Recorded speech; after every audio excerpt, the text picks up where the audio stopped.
విధ్వంసం పుస్తకావిష్కరణ రోజు ఉదయం ఆంధ్రప్రదేశ్లో రాజధాని ఫైల్స్ సినిమాపై దమనకాండ ఒక పద్ధతి ప్రకారం జరిగిందా? విధ్వంసం పుస్తకం చెప్పిన సంగతులు ఏంటి? 5 సంవత్సరాల జగన్ రెడ్డి పాలనపై ఒక జర్నలిస్ట్ విడుదల చేసిన గెజెట్ ఏంటి? ఒక జర్నలిస్టుకు ఉండాల్సిన ప్రాథమిక లక్షణాలు ఏంటి? ఒక పుస్తకావిష్కరణ సభకు తెలుగుదేశం అధినేత చంద్రబాబు, జనసేనాని Pawan Kalyan, CPI, CPM party ప్రతినిధులు హాజరవ్వడానికి అసలు కారణమేంటి? తెలుగుదేశం అధినేత చంద్రబాబు, జనసేనాని పవన్ కళ్యాణ్ విధ్వంసంపై స్పందించిన తీరేంటి?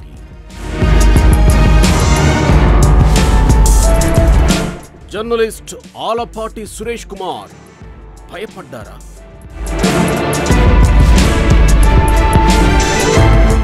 ఉద్దేశపూర్వక విధ్వంసానికి జగన్ రెడ్డి పాల్పడ్డారు అని జర్నలిస్ట్ ఆలపాటి సురేష్ కుమార్ ఎందుకన్నారు? తెలుగు వన్ ప్రేక్షకుల కోసం విధ్వంసంపై ఆలపాటి మొట్టమొదటి interview. Open talk with Telugu one. నమస్కారం సురేష్ గారు. మీరు గడిచిన 5 సంవత్సరాల ఆంధ్రప్రదేశ్ పాలనపై ఒక పుస్తకం రాశారు. ఆ పుస్తకానికి విధ్వంసం అనే ఒక పెద్ద పదాన్ని ప్రయోగించారు. పుస్తకం టైటిల్. ఆ విధ్వంసం అనే పేరు ఎంచుకోవటానికి కారణం ఏంటి? విధ్వంసం తప్పితే ఏమీ లేదు కదా. పాలనలో వ్యవస్థలన్నింటినీ సిస్టమేటిక్గా విధ్వంసం చేసుకుంటూ వచ్చింది ప్రభుత్వం ఒక పద్ధతి ప్రకారం. అందులో ఒక సిమెట్రీ ఉంది ఆ విధ్వంసంలో కూడా మొదటి నుంచి చూస్తే. నిజానికి జగన్మోహన్ రెడ్డి గారికి లభించిన మ్యాండేట్ మామూలు మ్యాండేట్ కాదు. 175 అవుట్ ఆఫ్ 175 151 సీట్స్ వచ్చినాయి ఆయనకి, ఆయన పార్టీకి. వయసు ఉంది ఆయన పక్షాన, యువకుడు, రిలేటివ్లీ యంగ్ లీడర్. బోలెడు కాలం ఉంది ఆయన రాజకీయంగా ఎదగడానికి, పరిపాలించడానికి. అటువంటి వాడు నిజానికి ఆ మ్యాండేట్ను ఉపయోగించుకొని మంచి పరిపాలన అందించడానికి ప్రయత్నిస్తే ఆంధ్రులకి 4 కాలం పాటు ఉండిపోయేవాడు. అటువంటిది చాలా ఆశ్చర్యకరంగా నేను ఎక్స్పెక్ట్ చేయాలి ఈ తరహా పరిపాలన. అంటే పద్ధతి ప్రకారమే విధ్వంసానికి ఒక పద్ధతి ఎంచుకున్నారు ఆయన. విధ్వంసానికి ఒక పద్ధతి ఎంచుకున్నాడు ఆయన, సిస్టమేటిక్ గా. నేను అందుకనే అంటున్నాను ఓకే. మొదటి నుంచి. నిజానికి ప్రజావేదిక కూర్చున్నప్పుడు అదేదో ఒక విమిసికల్ యాక్షన్ అనుకున్నాను నేను. కాదు, విమిసికల్ యాక్షన్ కాదు అది. He wanted to send A message. Okay. He wanted to send A message. నేను ఏదైనా చేయగలను. స్పృహలో ఉండే జగన్మోహన్ రెడ్డి గారు తెలివి తక్కువడేం కాదు, తెలివిగల మనిషి ఆయన. ఓకే. ఆయన ఇంకోటి ఏంటంటే, ఆయన ప్రభుత్వంలో నిర్ణయాలన్నీ కూడా ఆయన తన హోదాలో తన స్థాయిలో తీసుకున్న నిర్ణయాలే అని అనుకునేందుకు మనకు అవకాశం ఉంది అనుకోవచ్చు. మనం ఇబ్బంది ఏం లేదు అలా అనుకుంటున్నాం. ఎందుకంటే ఆయనే అందులో 1 నుంచి 10 వరకు. ఓకే. ఆయన ఎవరి మాటలు విని చేశాడు, ఎవరో చెప్పు మాటలు విని చేశాడు అని అనుకున్నక్కర్లేదు. ఆయన పద్ధతి ప్రకారమే ఆయన ఏదైతే అనుకున్నాడో అదే చేసుకుంటూ వెళ్ళాడు. ఆ చేసుకుంటూ వెళ్ళిన క్రమంలో ప్రజాస్వామ్య మనుగడకి చాలా ముఖ్యమైన వ్యవస్థల్ని ఆయన ఒక పద్ధతిలో ధ్వంసం చేసుకుంటూ వెళ్ళాడు. అంత తెలివైన వ్యక్తి అది రాజకీయంగా తనకి నష్టం చేస్తుంది అని తెలిసి కూడా ఆ విధ్వంసం ఆలోచనలో ఎలా చేయగలిగారు? రాజకీయంగా నష్టం వస్తుంది అని ఆయన అనుకోలేదు. ఓకే. అది ఆలోచన ధోరణి బట్టి తెలివితేటలకి ఆలోచనలు సాగే క్రమానికి మధ్య సంబంధం లేదు. ఆయన తన హీరో ఇమేజ్ ఇది పెంచుతుంది అనుకుని ఉండొచ్చు కదా. ఓకే. ఆయన పర్సెప్షన్ లో ఇది ఇస్ గోయింగ్ టు బి.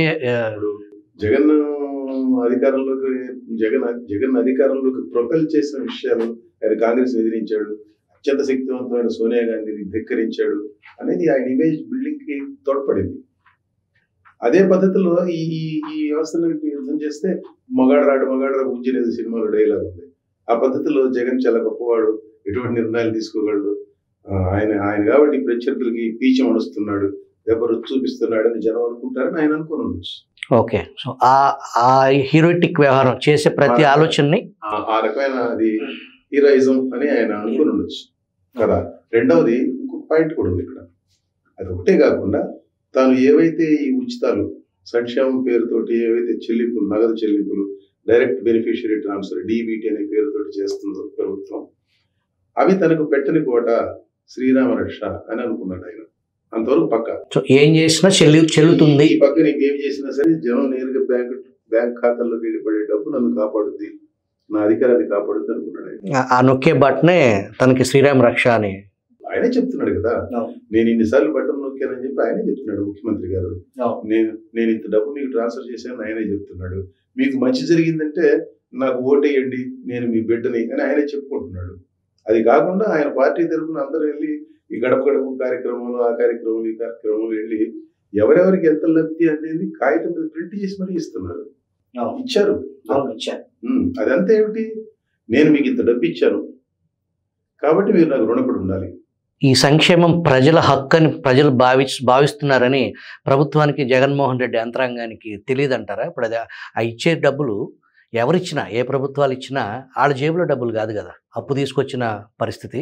సంక్షేమం, అభివృద్ధి అనే ఇదిలో పూర్తి స్థాయిలో నేను పంచడానికే ఉన్నాను, నేను ఇక్కడికి వచ్చింది మీ అవసరాలకి ఏంటనేది పూర్తి స్థాయిలో నా మీద ఆధారపడేలాగా నేను బటన్ నొక్కుతాను, మీరు హాయిగా ఇంట్లో కూర్చుని ఎంజాయ్ చేయండి అనే ధోరణిలో ఆ ప్రభుత్వం, ముఖ్యంగా జగన్మోహన్ రెడ్డి అనుకునే పరిస్థితి ప్రజల్లో ఉందంటారా?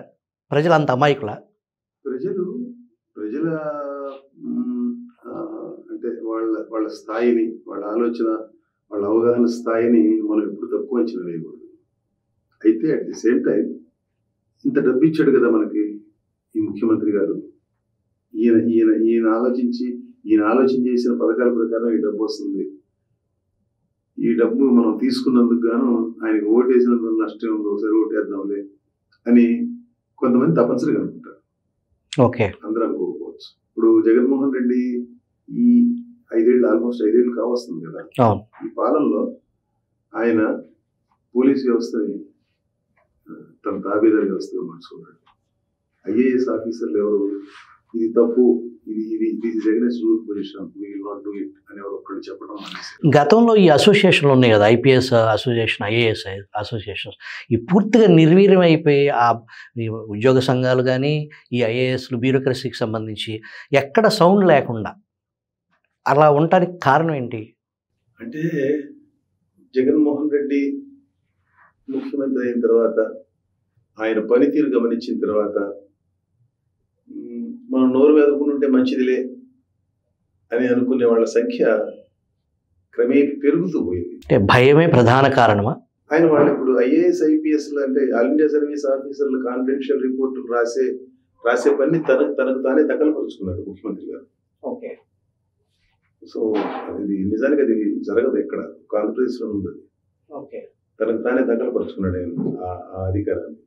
దానివల్ల ఏమన్నా అంటే కాన్ఫిడెన్షియల్ రిపోర్ట్, ఇయర్లీ రిపోర్టులు ఏమన్నా అడ్వర్స్ రిమార్క్స్ పాస్ చేస్తాడేమో ముఖ్యమంత్రి గారు అని భయం ఉండొచ్చు. లేదు, నిజానికి దానికంటే కూడా ఎందుకు ఆయన ఏమిటో మన మాట వినే మనిషి కాదు, తను చేయదలుచుకుని తను చేస్తాడు, మనం చెప్పేందుకు చెడ్డ కావాలి అనే ఒక రకమైన ప్యాసివిటీ వచ్చింది. నిజానికి తప్పు. ఆల్ ఇండియా సర్వీస్ ఆఫీసర్లకి రాజ్యాంగ రక్షణ ఉంది. అవును, ఎందుకు ఇచ్చారంటే ఆ రాజ్యాంగ రక్షణ రాజకీయ ఒత్తిళ్ళకి, అధికారంలో ఉన్న రాజకీయ పార్టీ నాయకత్వం ఒత్తిళ్ళకి లొంగకుండా ప్రజా సంక్షేమం, ప్రజల అభివృద్ధి, సమాజం యొక్క రాజ్యాంగం ప్రకారం అంత వ్యవస్థలు నడపడం కోసం గాను ఆ రక్షణ ఇచ్చారు. ఆ రక్షణ ఉండి కూడా నువ్వు చేసిన పని ఏంటి, నోట్ ఫైల్ మీద రాయటం సింపుల్ గా, ఇది ఈ ప్రకారం ఇది కుదరదు అని. ఆ తర్వాత ఆ మంత్రి గారు, ఆ ముఖ్యమంత్రి గారు అయినప్పటికీ నిర్ణయం తీసుకోదలుచుకుంటే వాళ్ళు ఆ నోట్ ఫైల్ మీద వాళ్ళు కూడా రాస్తారు కదా, బట్ స్టిల్ అని నీకు నష్టమే లేదు కదా. మహా అయితే నేను ఎక్కడికో ట్రాన్స్ఫర్ చేస్తారు. What difference it will make? ఏమిటి ల్యూక్రేటివ్ పోస్టులు ఏమైనా ఉన్నాయా? నువ్వు ఉద్యోగం చేస్తున్నావు, నీ ఉద్యోగం ఏంటి? సర్వ్ చేయటం సొసైటీకి. ఎంత ఖర్చు పెడుతుంది గవర్నమెంట్ నీ మీద? నువ్వు ఎవరికి బాధ్యుడై ఉండాలి? ప్రజలకు బాధ్యత ఉండాలి. ముఖ్యమంత్రికో మంత్రికో మరెవరికో భయపడి చెప్పి నువ్వు రూల్ పొజిషన్ రాయవా ఫైల్ మీద, are not ashamed of yourself? అటువంటి తయారయ్యారు.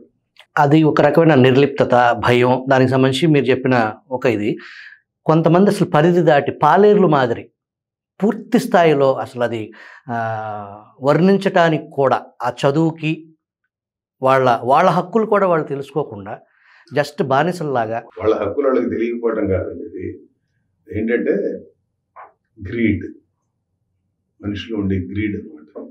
గ్రీడ్ అందరిలోనూ ఆశ ఉంటుంది. ఆ ఆశ ఒక స్థాయి దాటితే గ్రీడ్ అవుతుంది. ప్రతి మనిషికి బాగా బతకాలని ఉంటుంది, ప్రతి మనిషికి కొన్ని కంఫర్ట్స్ కావాలని ఉంటాయి. ఎవరికి ఉండదు, మీకు ఉండదా, నాకు ఉండదా? దానికోసం నువ్వు ఏ పని చేయడం నీ విద్యుక్త ధర్మమో ఆ పని చేయకుండా గడ్డి గరవడం అనేది వారి గురించి ఏం మాట్లాడతాం మనం? The less weight of the better. ఈ విధ్వంసం పుస్తకం రచించడానికి మీరు తీసుకున్న సమయం ఎంత?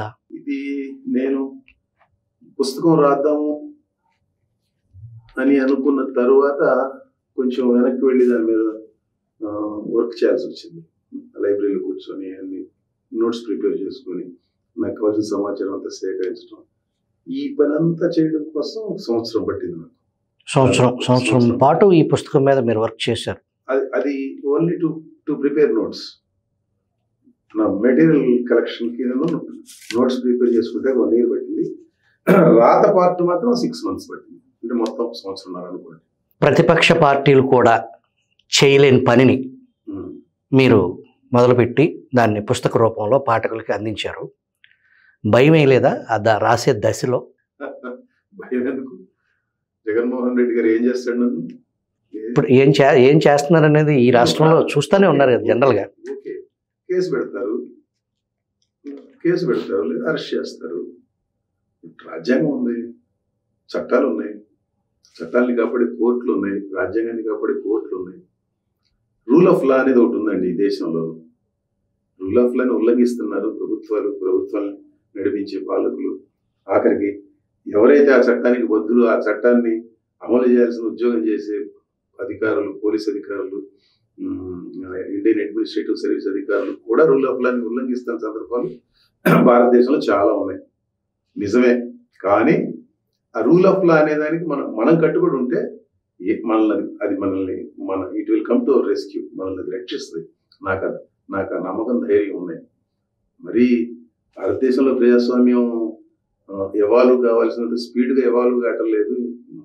అది ఏమంటారు దాన్ని, డీజనరేషన్ ఆఫ్ వాల్యూస్ పడిపోతున్నాయి నిజమే, కానీ still we should not lose hope.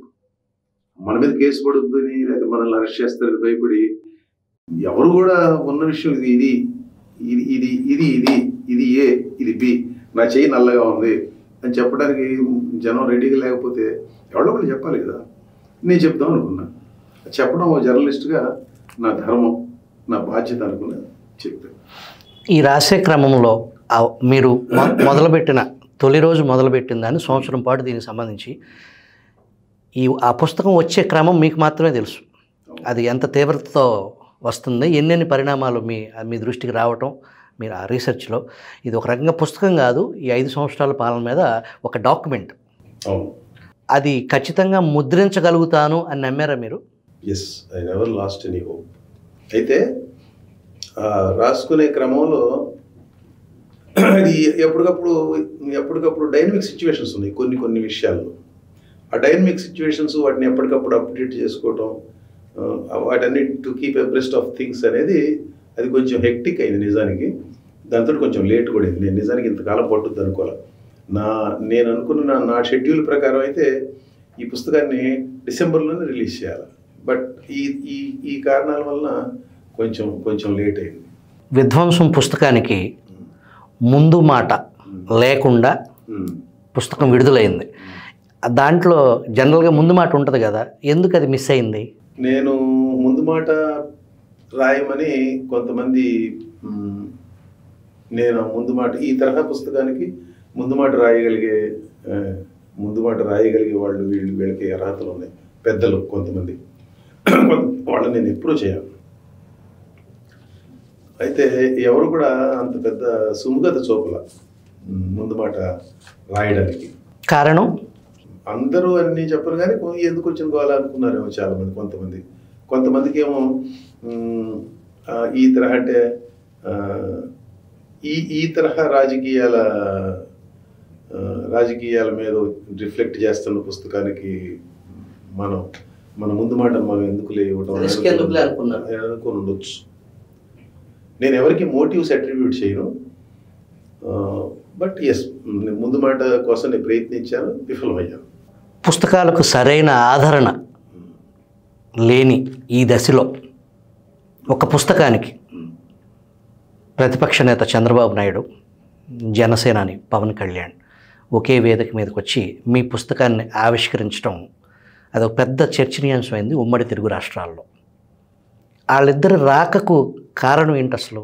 అది ఎలా సాధ్యపడింది? వాళ్ళు ఇప్పుడున్న పరిస్థితి చాలా హెక్టిక్ స్కెడ్యూల్లో ఉన్నారు, ఇద్దరు చాలా బిజీగా ఉన్నారు. వాస్తవానికి ఒక పుస్తకానికి ఇద్దరు ప్రముఖులు వచ్చి అంత సమయం కేటాయించడం అనేది పాఠకులకు, రాజకీయ నాయకులకు కూడా కొంచెం ఆశ్చర్యంగా గురి చేసే అంశం. అది దానికి కారణం ఏంటంటారు?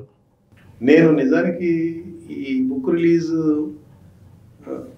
రాజకీయ పార్టీల ప్రతినిధులకి ఎవరిని ఆహ్వానించకుండా సివిల్ సొసైటీ నుంచి ఎవరినో కొంతమంది పెద్దల్ని పిలిచి రిలీజ్ చేద్దాం అనుకున్నాం, ఒరిజినల్గా నా ఐడియా.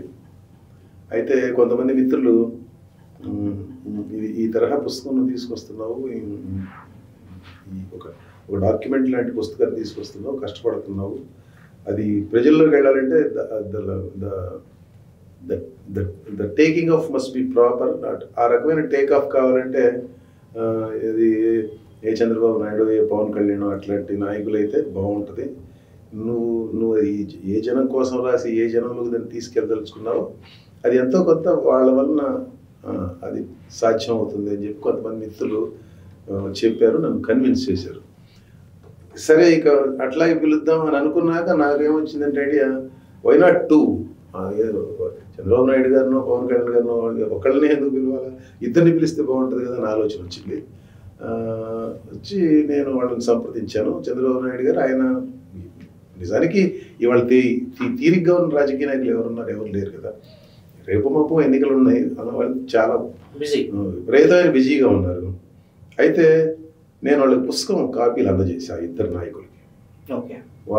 అది చూసిన తర్వాత వాళ్ళు ఈ పుస్తకాన్ని రిలీజ్ చేస్తే బాగుంటుంది అని అనుకున్నారు. అనుకొని they have accepted my request and came. అంటే పుస్తకం హీరో ఇక్కడ ఇది సురేష్ గొప్పతనమో లేదా ఇంకేదో ఇంకొక ఎక్స్ గొప్పతనం, వై గొప్పతనం కాదు. సరే నేను రాశాను, but still it has so emerged that the book was the hero. ఒక పుస్తకం బ్రతికింది. ఓ పుస్తకానికి నేను జరిగిన లాంచింగ్ ఫంక్షన్ మరి చాలా ఆ తరహా ఒక పుస్తకం లాంచింగ్ ఫంక్షన్ అట్లా జరగటువంటి ఆశ్చర్యం. అది పాఠకులకు, సీనియర్ జర్నలిస్టులకు అది పుస్తకానికి విజయం, జర్నలిజానికి విజయం, జర్నలిస్టులకి విజయం.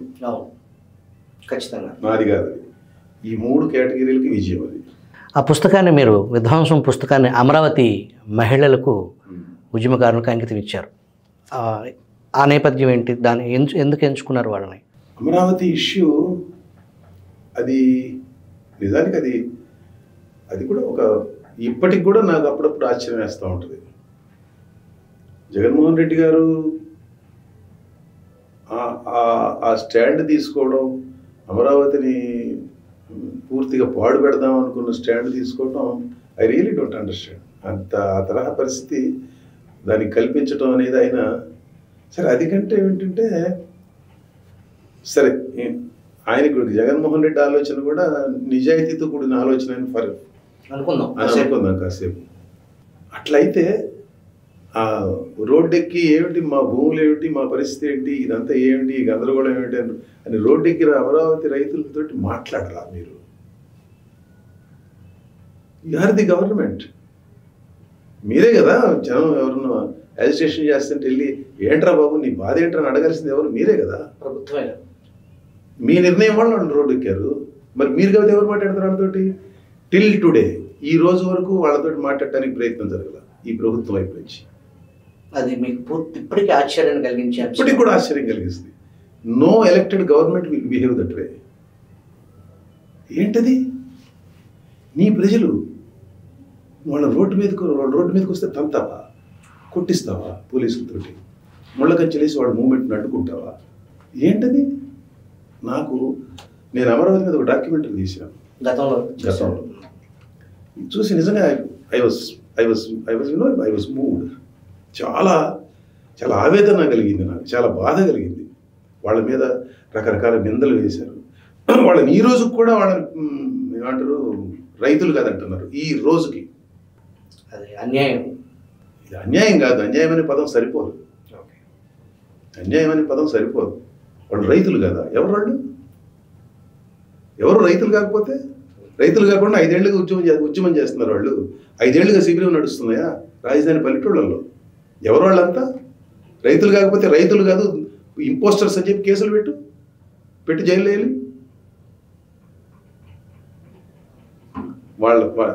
I owned up their cause. అందుకని నేను వాళ్ళకి అంకితం ఇచ్చాను. విధ్వంసం పుస్తకం ద్వారా మీ లక్ష్యం ఏంటి? పాఠకులకు, ఆంధ్రప్రదేశ్ ప్రజలకు ఏం చెప్పాలనుకుంటున్నారు? ప్రజాస్వామ్యంలో ప్రతిదానికి కొంత స్పేస్ ఉంటుందండి. ఎవరి స్పేస్ వాళ్ళకు ఉంటుంది. ప్రతిపక్షానికి ఉండే స్పేస్ ప్రతిపక్షానికి ఉంటుంది. ప్రజలు ప్రభువులు. ప్రజాస్వామ్యంలో ప్రజలు ప్రభువులు. మన రాజ్యాంగం మొదలయ్యేది ఆ మాటతోటి. We the people of India అనే మాటతో మొదలవుతుంది. మనం రాజ్యాంగం రాసుకున్నాం. ఎందుకు రాసుకున్నాం? మనల్ని మనం పరిపాలించుకోవటం కోసం గాను, మన తరపున ఒక ఎలక్టెడ్ గవర్నమెంట్ని తీసుకొచ్చుకోవడం కోసం గాను మనం పార్లమెంటరీ డెమోక్రసీ అనే ఒక సిస్టమ్ని అడాప్ట్ చేసుకొని దాన్ని ఏ విధంగా నడపాలి, ఎట్లా నడపాలి, ఏం చేసుకోవాలనేది ఒక రాజ్యాంగం రాసుకున్నాం. ఆ రాజ్యాంగం రాసుకుంది ఎవరు? మనం రాసుకున్నాం. భారత ప్రజలు రాసుకున్నారు. భారత ప్రజలు రాసుకొని అక్కడ ఎక్స్ అనేవాడిని కూర్చోబెట్టి, రే బాబు నువ్వు పరిపాలించు, ఈ పద్ధతిలో నువ్వు వస్తే అధికారులకు అని చెప్తున్నారు. అతను వచ్చి నీకు ఎవరైతే అధికారం ఇచ్చారో వాళ్ళ మీద నువ్వు స్వారీ చేయటం, వాళ్ళ హక్కుల్ని హరించటం, రాజ్యాంగాన్ని చట్టాలని మేము భూస్థాపితం చేస్తాం, 5 ఏళ్ళు మాకు అధికారం ఇచ్చారు కాబట్టి మీకు నోరు మూసుకొని కూర్చోవాల్సిందే, మీరు మళ్ళీ మారు మాట్లాడటానికి లేదు, మేము ఇష్టం వచ్చినట్టు పరిపాలిస్తాం, మా ఇష్టం వచ్చిన పద్ధతిలో ప్రకృతి సంపదని లూటీ చేస్తాం అని చెప్తే దాన్ని ప్రజలు వ్యతిరేకించాలి. మన దగ్గర రికాల్ సిస్టమ్ లేదు. కొన్ని చోట్ల ఉన్నట్టుగా ఈ ప్రభుత్వం మేము ఆశించిన పద్ధతిలో వీళ్ళు పనిచేయట్లేదు కాబట్టి వీళ్ళని లేకపోతే ఈ ప్రజాప్రతినిధికి మేము ఓటేసి గెలిపించాం కానీ ఈ ఎంపీ మాకు పనికిరాడు అని చెప్పి రికాల్ చేసే పద్ధతి మన దగ్గర లేదు. మళ్ళీ 5 ఏళ్ళ దాకా ఆగాల్సిందే మనం. అయితే ఎక్కడికక్కడ ప్రతిఘటన లేని పక్షంలో ఈ తరహా విధ్వంసకర కార్యక్రమాలు నడుస్తూ ఉంటాయి. ఒక ప్రభుత్వం ప్రజలు అంత పెద్ద మ్యాండేట్ ఇస్తే ఆ పార్టీ వెళ్ళి గద్దె మీద ఎక్కిన తర్వాత ఈ తరహా పరిపాలన చేయడం, సోషల్ మీడియాలో పోస్ట్ పెడితే ఒక ప్రభుత్వాన్ని విమర్శిస్తే అరెస్ట్ చేస్తారా? నీ ప్రభువు వాడు, your lord, he or she gave you the power to rule. నువ్వు తప్పు చేస్తున్నావని నీకు చెప్తే నీ ప్రభువుని నువ్వు జైల్లో పెడతావా? దానికి తప్పనిసరి ప్రతిఘటన ఉండాలి. ఆ ప్రతిఘటన ముఖ్యం, వ్యవస్థలు కాపాడడం ముఖ్యం అని చెప్పదలుచుకున్నాను. మీ పుస్తకం మీరే ప్రభువులు అనేది వాళ్ళని చైతన్యపరుస్తుంది అని మీరు పూర్తిగా నమ్ముతున్నారా? ఎంతో కొంత కాంట్రిబ్యూషన్ అండి ఇది. పుస్తకం కొని చదివేవాళ్ళ సంఖ్య తగ్గుతూ ఉంది నిజమే. అయినప్పటికీ ఇది ఈ తరహా ప్రయత్నాలు లేని పక్షంలో అసలు ఆ కొద్ది ప్రతిఘటన కూడా ఉండదు కదా. ఎవడో సురేష్ అంట ఏదో పుస్తకం రాశాడంట, ఇప్పుడు ఇవాళ రేపు ఇన్ఫర్మేషన్ టెక్నాలజీ పుణ్యం అని చెప్పి సోషల్ మీడియా ప్లాట్ఫామ్స్ అనేవి వచ్చినాయి. అందులో కూడా పెడతారు, ఎవరిలో కూడా పెడతారు, చదివిన వాళ్ళు 4 ముక్కలు పెడతారు. ఓహో ఇదా ఇట్లా ఉందా అని అనుకుంటారు. నా పుస్తకం వలన నలుగురు చైతన్యవంతులైతే కూడా నష్టమే లేదుగా, లాభమైన సొసైటీకి. మీ ప్రయత్నం విజయవంతమైనట్టే. ఇప్పుడు ఈ పుస్తకం విధ్వంసం పుస్తకం పాఠకులకు అందుబాటులో ఎక్కడెక్కడ దొరికే అవకాశం ఉంది? విశాలాంధ్ర ప్రజాశక్తి వంటి బుక్ స్టాల్స్లో పెడతామండి. అమెజాన్లో కూడా ఇవాళ రేపట్లో అమెజాన్లో కూడా పుస్తకం అందుబాటులో తీసుకొస్తాం. తెలుగు ప్రేక్షకులకు ముందుగా ఈ విధ్వంసం రచనపై మాకు తొలి ఇంటర్వ్యూ ఇచ్చినందుకు ధన్యవాదాలు సురేష్ గారు. ధన్యవాదాలు. నమస్కారం.